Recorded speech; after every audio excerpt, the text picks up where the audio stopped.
Welcome everyone, I would like to show you how to connect your Xbox One controller to your iPad Pro. And here's the deal, if your Xbox One controller is the controller which came with the base model Xbox One, which released 2014, 2015 or so, this tutorial will not work for you. You need to have an Xbox One controller which released for the Xbox One X, Xbox One S or later versions of the Xbox One.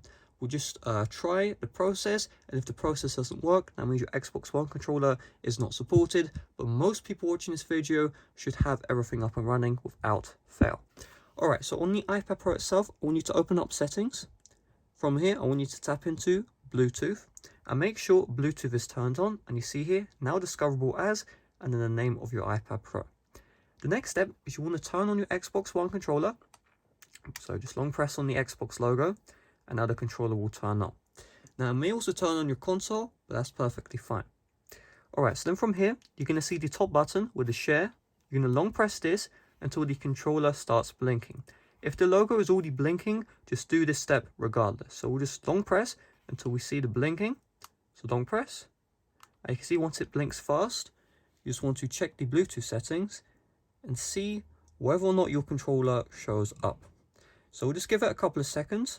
And right now I'm not seeing anything, so 2 more seconds. Okay, nothing showing up. So what I'm going to do in this case is I'm going to restart my iPad Pro.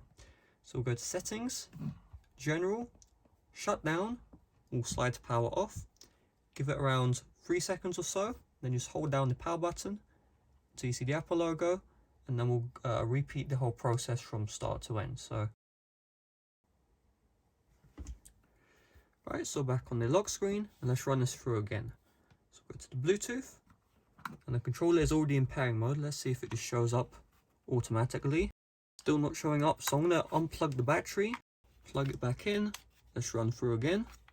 So put the controller back into pairing mode one more time, and we'll just leave things down, and hopefully we'll actually see the controller. And there we go. Okay, so a bit janky, we'll tap on the controller. And just like that, it connected, no issues. So there we go, the controller is now connected. That did take a while, but you can see using the D-pad, you can see it's controlling the operating system. Click A, B, all that good stuff. Alright, now do keep in mind not all games will support the controller. Obviously you can see the controller is connected and working, so I can navigate the home screen using the analog stick or the D-pad. But let's just load up Minecraft. Let's take a look here. So just give it a little bit. Oh my god, hear that. Oh, yeah, this controller I haven't used in a hot minute, eh?